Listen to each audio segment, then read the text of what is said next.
Republicans have always had an enemy, and their enemy is basically that they can't handle the truth. So basically, truth itself is their enemy.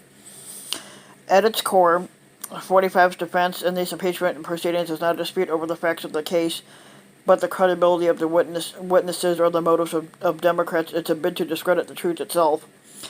The Ukraine escapade began in large part because 45 pursued a conspiracy theory, that Ukraine had interfered in the 2016 election to bring about his defeat, which was a false notion spread by veteran Putin and ultimately with the help of dumbass Giuliani and others embraced by the squatter himself. But to defend 45, a number of Republicans have concluded that they must establish that he had good reason to believe Ukraine was in fact out to get him. They must defend the Putin-planted conspiracy theory. Some government officials opposed 45's approach to Ukraine, but many had no idea what concerned him, says Republican Devin Nunes, the ranking Republican on the House Intelligence Committee and the principal proponent of this view. It was numerous indications of Ukraine interference in the 2016 election to oppose his campaign and support Hillary Clinton. Once you know that, it's easy to understand the squatter's desire to get to the bottom of this. But on Thursday morning, that defense collided with a rock-solid obstacle, Fiona Hill, a Russia expert from the National Security Council who had a front row seat to the administration's shenanigans in Kyiv, and who used her impeachment testimony to denounce the whole wackadoodle theory. Based on questions and statements I have heard, some of you on this committee appear to believe that Russia and its security services did not conduct a campaign against our country, and that perhaps somehow for some reason Ukraine did. She testified in the accent of her native Northern England. This is a fictional narrative that has been perpetrated and propagated by the Russian security services themselves.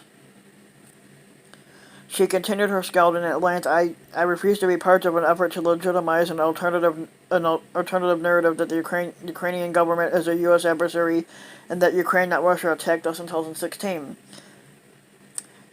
Nunes, who had read Hill's written testimony, delivered a pre-rebuttal before she delivered it. It's not true, he said, but that some committee members deny that Russia meddled in the 2016 election. No, exactly 71 seconds later, Nunes had referred to the matter as the Russia hoax. The attempt to shift blame to Ukraine has been a daily refrain for Nunes. Democrats turned a blind eye to Ukrainians meddling in our elections, he said, ignoring an election meddling scheme with Ukrainian officials on behalf of the Democratic National Committee and the Clinton campaign. It appears Nunes may have had a hand in shaping 45's view, too.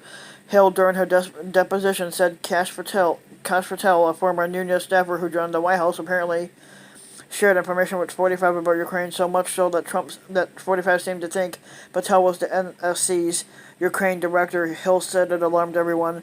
After Politico reported on the deposition, the transcript has since been released. Patel on Monday filed a $25 million lawsuit against the news outlet. His lawyer is the same one who has represented Nunes in a variety of lawsuits against some 60 people and entities, including various journalists, news organizations, and a Twitter user pretending to be Devin Nunes' cow that Nunes believes have done him wrong. Nunes has been waging a broader campaign against the media, saying they lurched from the Russia hoax to the Ukraine hoax at the direction of their puppet masters. How you're working for a puppet. Among Nunes' pieces of evidence implicating Ukraine, an op-ed critical of 45 by Ukrainian ambassador, a former DNC official who worked with Ukrainian officials to dig up dirt on the 45 campaign, and support by some Ukrainian officials for Hillary Clinton. Another allegation offered by 45 is now his infamous phone call has Ukraine harboring a secret Democratic server.